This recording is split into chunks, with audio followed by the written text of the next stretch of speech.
The evening had started like any other. The children were running through the living room, laughing as they played their favorite game, while their mother, Sarah, hummed softly in the kitchen, preparing dinner. The smell of roasted chicken filled the air, a comfort after a long, tiring week. Outside, the sun was setting, casting a golden glow through the windows as the neighborhood remained peaceful, just as it always was. The family had settled into their routine, nothing out of the ordinary, but that tranquility was about to be shattered in the most unimaginable way. It started with a knock at the door. Sarah, wiping her hands on a towel, opened it to find Karen, one of the neighbors, standing there with an expression that could only be described as unsettling. Karen had always been a little too critical, her eyes always watching, always judging the families on the block. But Sarah didn't think much of it. She simply assumed it was another one of Karen's usual complaints about the kids' noise or the garden's untidy edges. However, what came next would rewrite their entire reality. Without warning, Karen's voice escalated, harsh and commanding, her words sharp and cutting. Sarah tried to reason with her, but the anger in Karen's voice quickly turned into something darker. In the midst of this, Sarah, trying to defend herself, held a bottle of wine in her hand, offering an innocent gesture of peace, intending to de-escalate the situation. She hadn't expected that such a small, harmless action would be seen as a threat.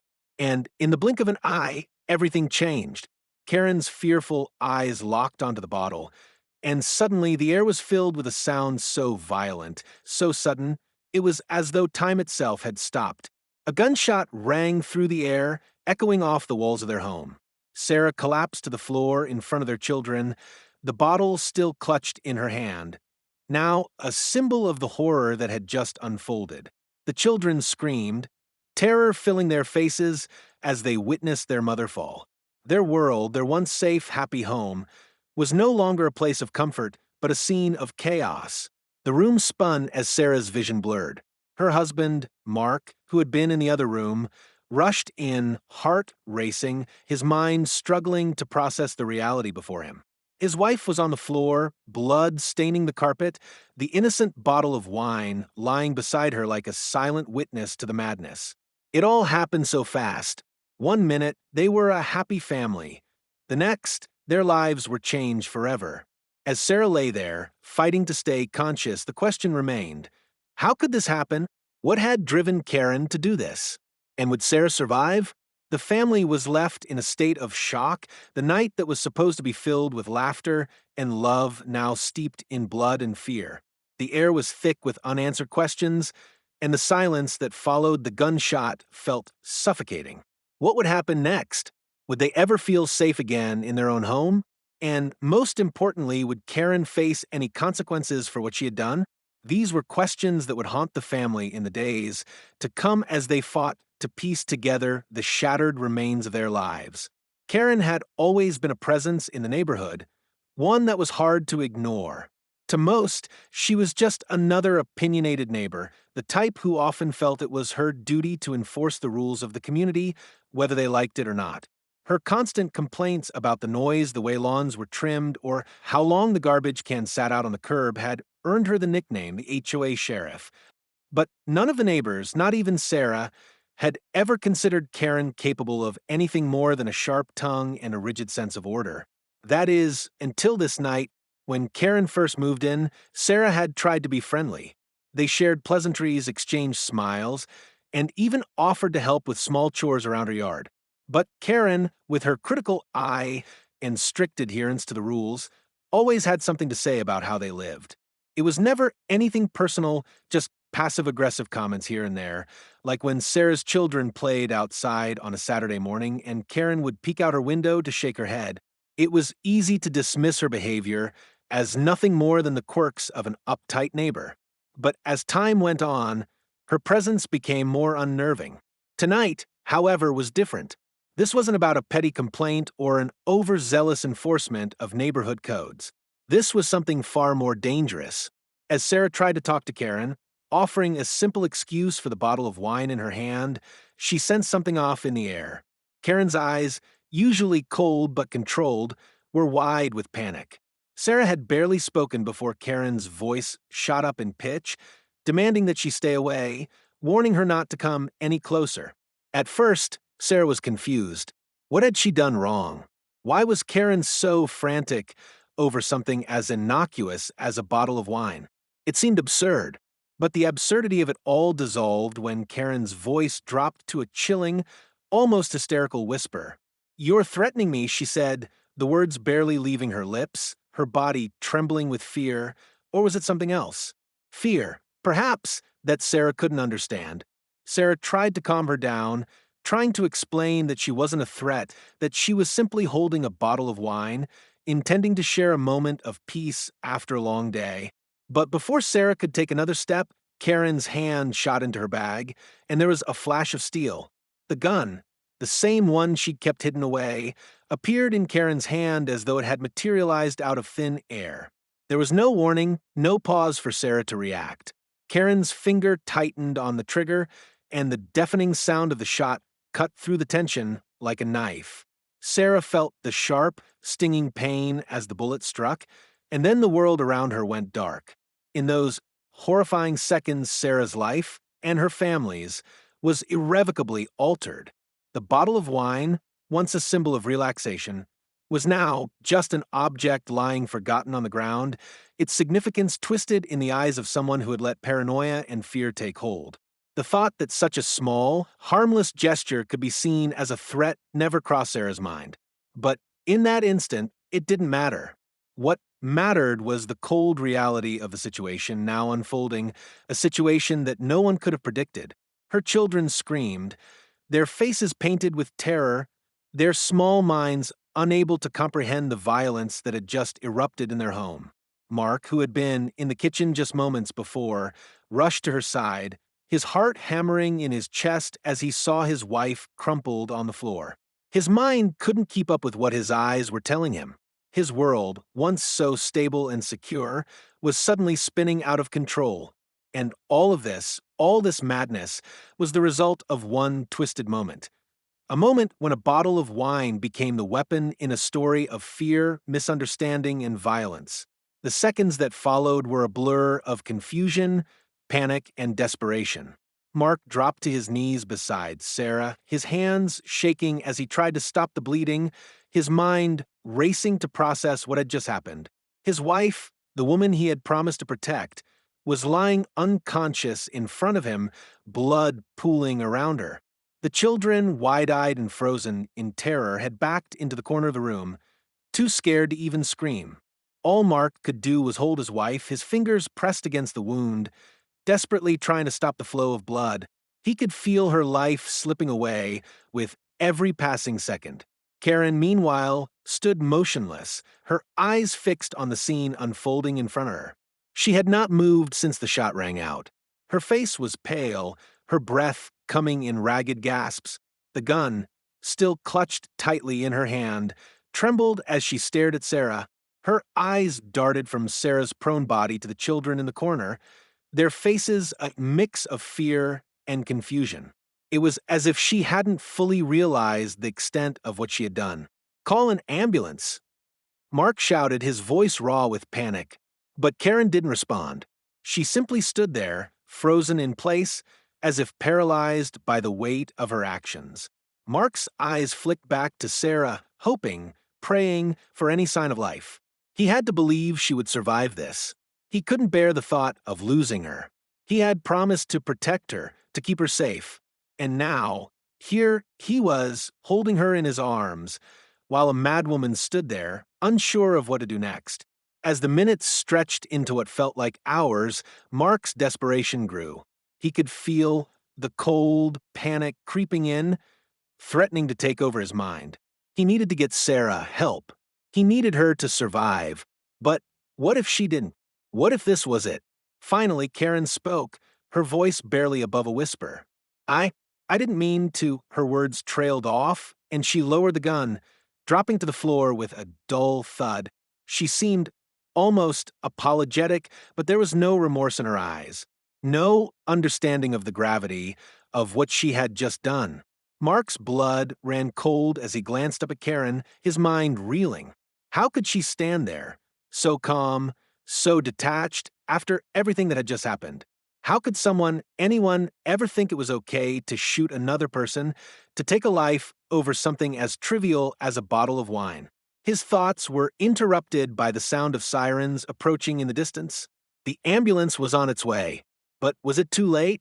Would Sarah survive the wound she had suffered? And if she did, what kind of life would she have after this? How could they ever feel safe again in their own home, in their own neighborhood? The events of that night had shattered more than just their sense of security. They had broken something inside them, something that couldn't be fixed with time or healing. As the paramedics rushed in, Mark stepped aside, letting them take over, but he couldn't tear his eyes away from Sarah. She was still unconscious, her face pale, her body limp in their arms. He felt helpless, as if the weight of the world was pressing down on him. This wasn't the life he had planned, the life he had promised her. And now it was all slipping away. And Karen?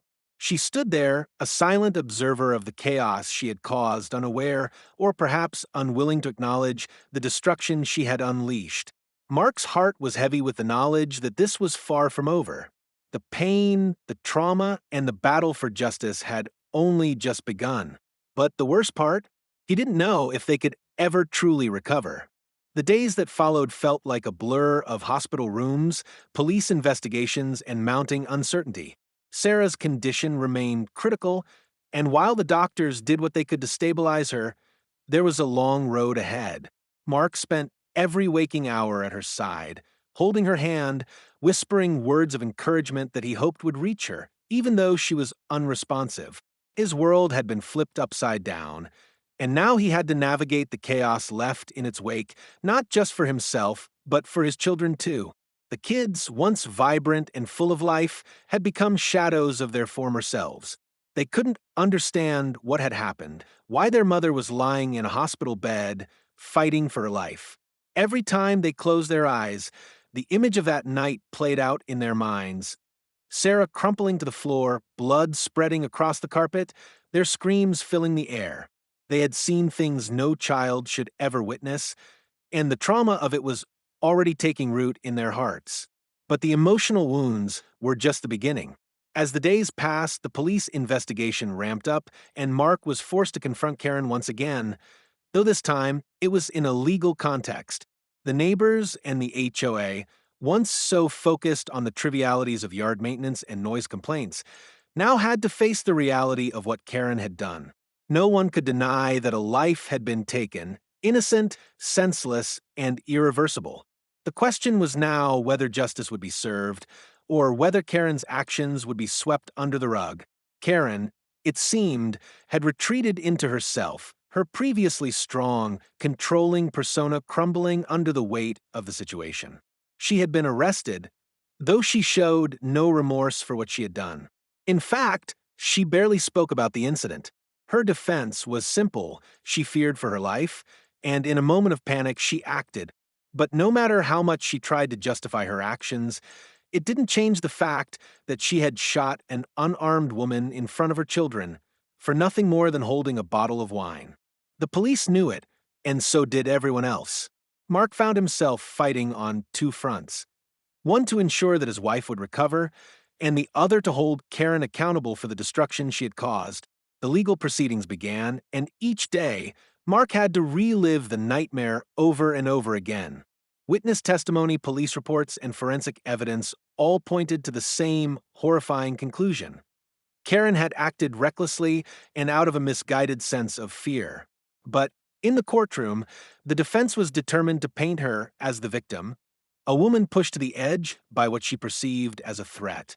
The emotional toll on Mark was immense. Every day, he had to balance his fear for Sarah's recovery with his need to protect his family's honor and ensure that Karen would face the consequences of her actions. There were moments when he wanted to break down, to collapse under the weight of it all, but he couldn't. Not when his children needed him, not when Sarah needed him to stay strong. And then there were the media. The case quickly became a sensation, drawing attention from local news outlets, then national news as the story of a neighbor's unprovoked attack on a family made headlines. The public opinion was divided. Some believed Karen's defense that she acted in self-defense, while others saw her as a cold-blooded aggressor who had taken a life without any justification. The media circus only added to the stress Mark was already under, and it felt like he could hardly breathe under the weight of the scrutiny. But through it all, Mark kept going. He couldn't afford to stop, not when his wife needed him to be strong. He couldn't let Karen win, not when his children's future was at stake. And as the trial drew closer, Mark vowed that he would do whatever it took to ensure that justice was served, to ensure that Karen would never have the chance to hurt another person again. The road ahead was long and uncertain, but one thing was clear. This wasn't just about what happened to Sarah anymore. It was about making sure that no one else had to suffer at the hands of someone like Karen. And Mark would stop at nothing to make sure that the truth was heard. As the trial approached, the pressure on Mark and his family only intensified. The courtroom became a battleground, not just for justice, but for the very essence of what had happened that fateful night. It was no longer just about the physical wound Sarah had suffered. It was about the emotional scar that would haunt their family forever. Mark had to stand tall, not only for himself, but for his children, who were struggling to understand why their once peaceful lives had been turned upside down. The courtroom was a cold, sterile environment, but for Mark, it felt like a battlefield. He had never imagined that the woman who had once been a neighbor, albeit an overbearing one, would be standing in front of him, accused of trying to take the life of his wife. And yet, here they were. Karen sat across the room, her cold eyes staring straight ahead, as if the proceedings had no bearing on her at all. Her face was stone, devoid of emotion. It was almost as if she were a spectator in her own trial, watching the events unfold without feeling the weight of her actions. Mark couldn't fathom it. How could she sit there, unaffected, when she had nearly destroyed his family? How could she justify pulling the trigger, believing that Sarah, holding a bottle of wine, posed a threat to her life? The prosecution laid out the case methodically, witness testimony, forensic evidence, and a clear chain of events that painted Karen as the aggressor. Sarah had done nothing to provoke her. There had been no weapon in Sarah's hands, no signs of aggression. She had been holding a bottle of wine, nothing more. The prosecution argued that Karen's actions were a result of paranoia, not self-defense. It was clear that her fear was not grounded in reality, but in a distorted perception of the situation. As the trial continued, Mark felt the emotional toll begin to sink in. He had spent so much time trying to stay strong for his family that he hadn't fully processed how deeply this had affected him. The constant reminders of that night, the endless questions, the pressure to remain composed in front of the public and the media, it was all becoming too much. His heart ached every time he saw Sarah's empty chair in the courtroom, where she should have been sitting, supporting him. But she couldn't. She was still recovering, still fighting for her life in ways that no one could truly understand. The defense tried to paint a different picture of Karen, portraying her as a woman pushed to the brink of insanity by fear. They claimed that she had acted in the heat of the moment, overwhelmed by what she perceived as an imminent threat. They argued that Sarah's presence in the yard, holding a bottle of wine, had triggered Karen's deep-rooted anxieties about safety and security. It was a flimsy defense, but it was all they had. Mark couldn't believe the absurdity of it. How could anyone look at the evidence, the witness testimonies, the police reports, and not see that Karen had acted out of sheer irrational fear? She had seen something that wasn't there, and in doing so, she had shattered his family's world. As the days wore on, Mark's resolve began to harden. He couldn't let Karen's lies go unchallenged.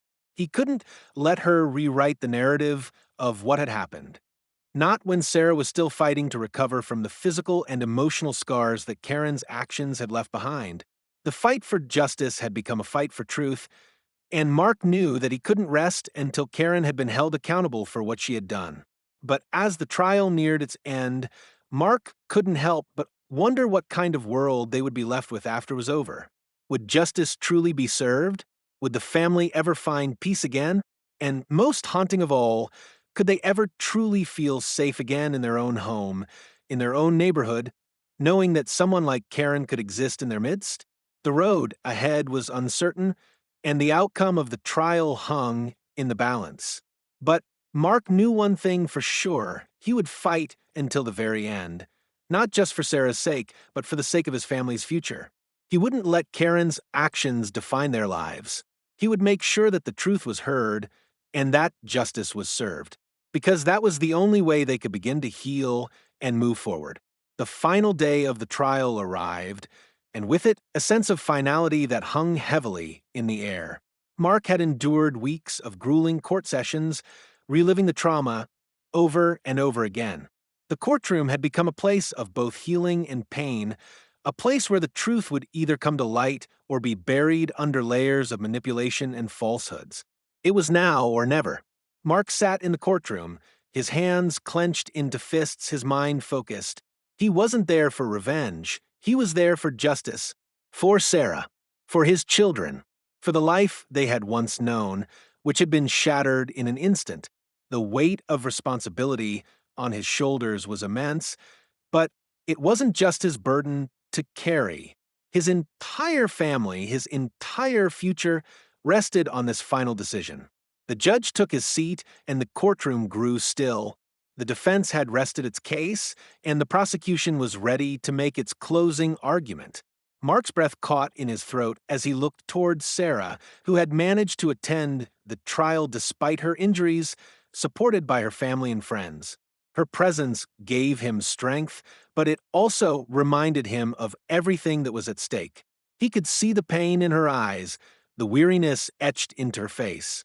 She had been through hell, and yet here she was standing by his side, not just as his wife, but as a warrior. The prosecutors stood up, their voice steady, unwavering.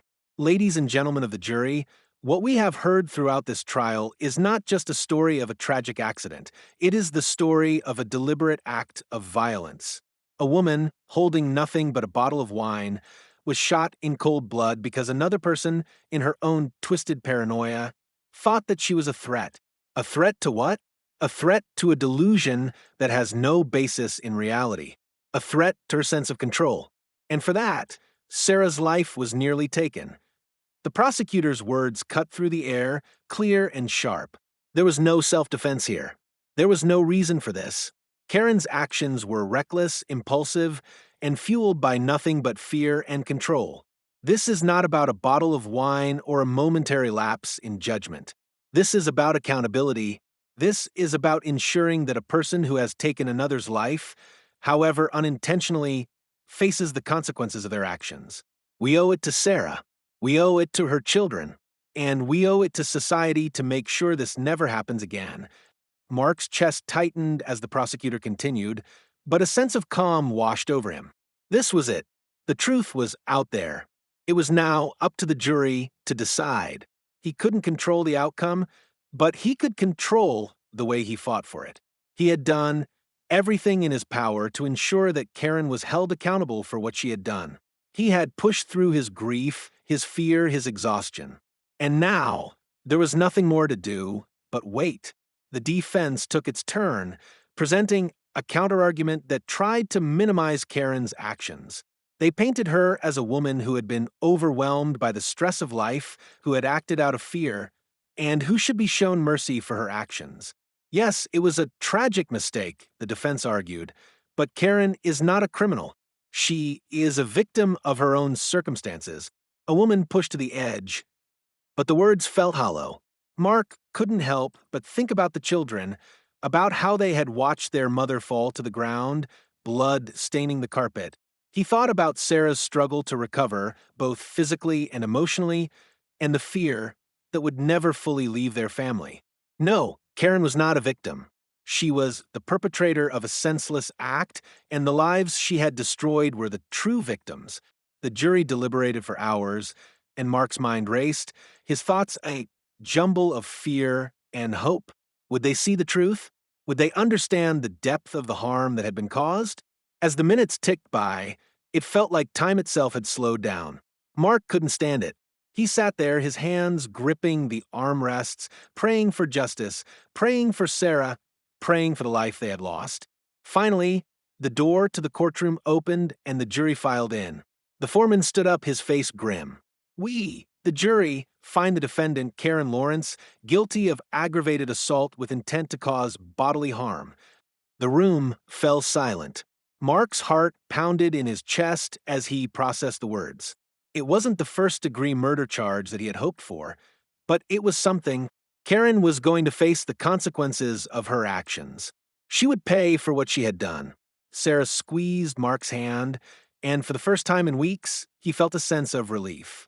The road to recovery was still long, and the emotional scars would never fade completely. But they had won. They had fought, they had endured, and they had seen justice served. The fight wasn't over, but they had taken the first step toward healing. As the courtroom slowly emptied, Mark looked around at his family, his children, Sarah, and the friends who had stood by them. They had been through hell, but they were still standing. They had been torn apart, but they were coming back together. The journey was far from over, but for the first time in a long while, Mark allowed himself to hope. The future wasn't as uncertain as it once seemed. There was still hope, there was still love, and in the end, that was what mattered most. The months that followed the trial were a mix of healing and rebuilding, but they never quite returned to the normalcy they once knew.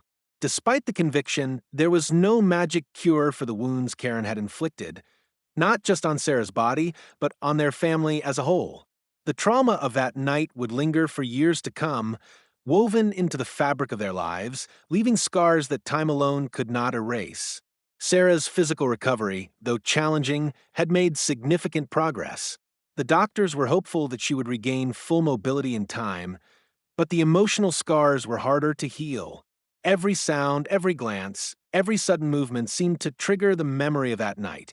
Karen's face twisted with fear, the sound of the gunshot, the sight of her children's terror. It wasn't just the pain of the wound that haunted her, it was the shock of betrayal. How could someone she had lived alongside, someone who had once been a neighbor, turn into such a threat? For Mark, the role of protector had evolved into something more complex. He no longer just worried about the physical safety of his family, but the mental and emotional fortitude required to get through each day. He had learned that healing was a marathon, not a sprint, and that even the smallest victories, like Sarah sitting up on her own or the kids managing to smile again, were milestones in their recovery. The kids were still struggling with the trauma of that night. Their sleep was often disturbed by nightmares, their laughter muted by the ghost of what they had witnessed. Mark worked with them every day, reassuring them, helping them navigate their feelings of fear and confusion. They would never forget the horror of that night, but they had to learn how to live with it. Mark knew that this would take time and patience, two things they had in abundance, even if it didn't feel that way. Meanwhile, Karen's presence in their lives still loomed large. She had been sentenced to a lengthy prison term, but the impact of her actions stretched far beyond the walls of her cell. She was no longer a simple neighbor. They had become a part of each other's stories in ways that neither side had ever anticipated. In the aftermath of the trial, Karen had made few attempts to contact the family. Mark couldn't say if he wanted to hear from her or not.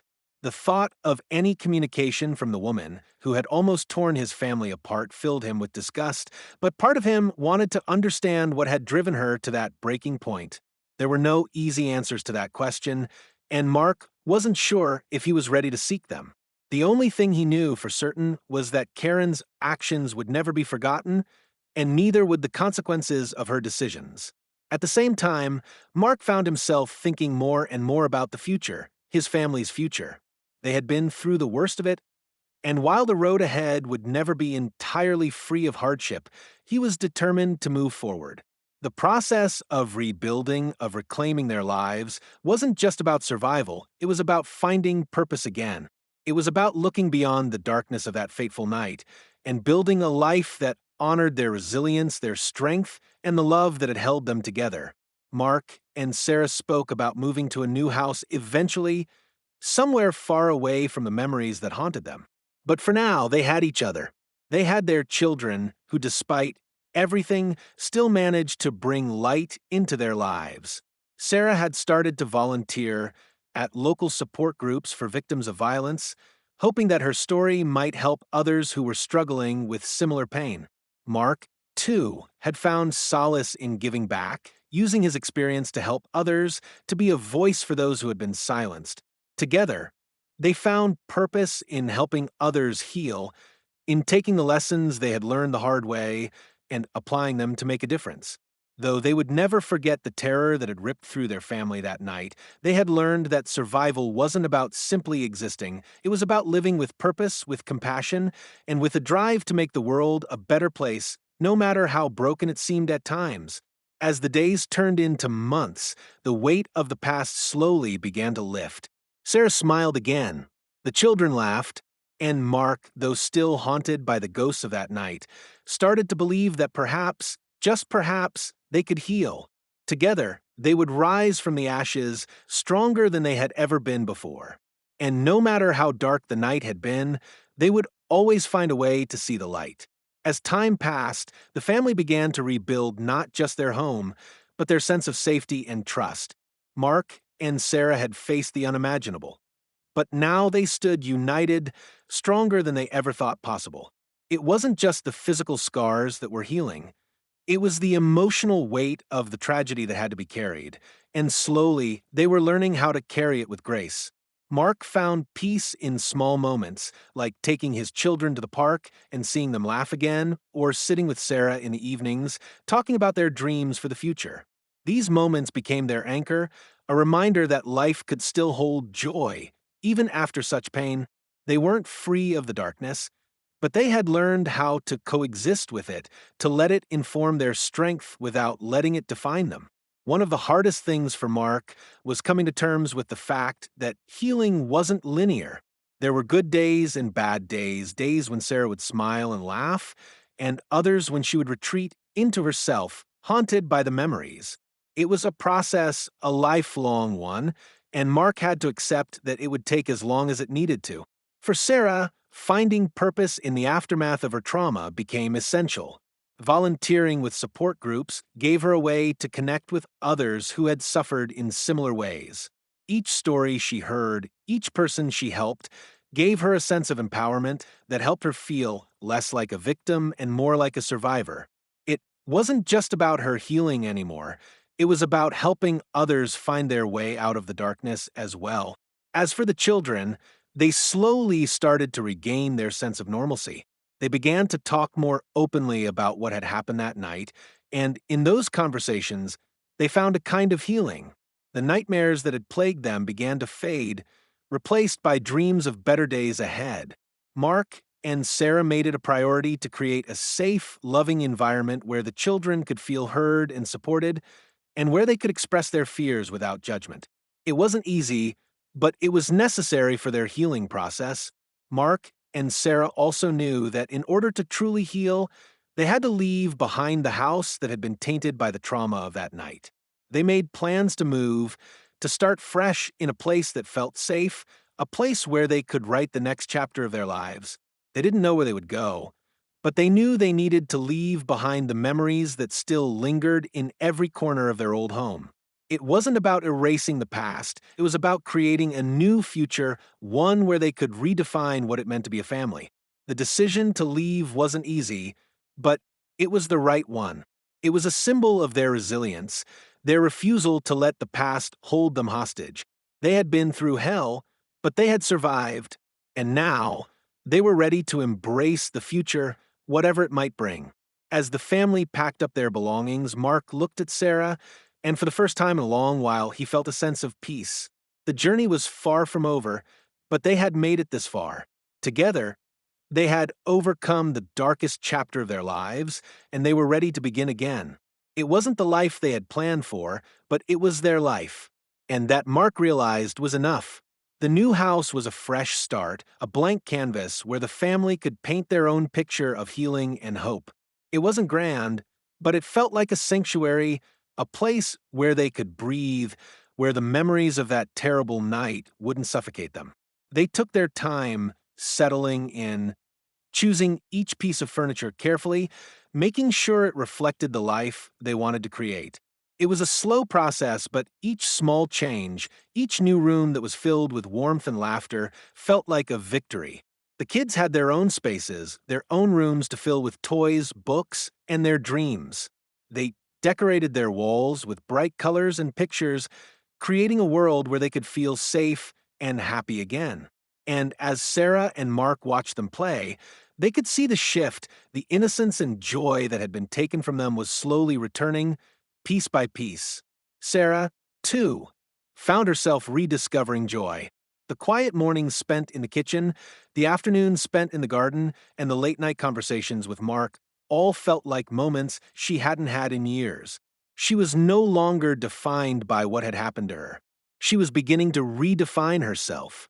And with each new step forward, she grew stronger. Mark, on the other hand, had never been more certain of what mattered most. The past had taken so much from him, from them, but it had also given him clarity.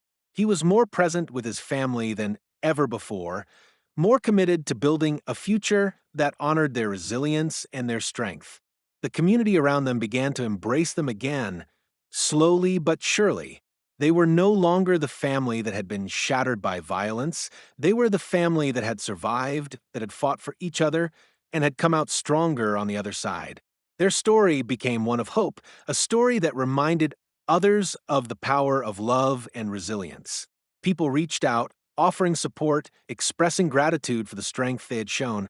Mark and Sarah, though hesitant at first, accepted it, knowing that healing came not just from within, but from the kindness of others.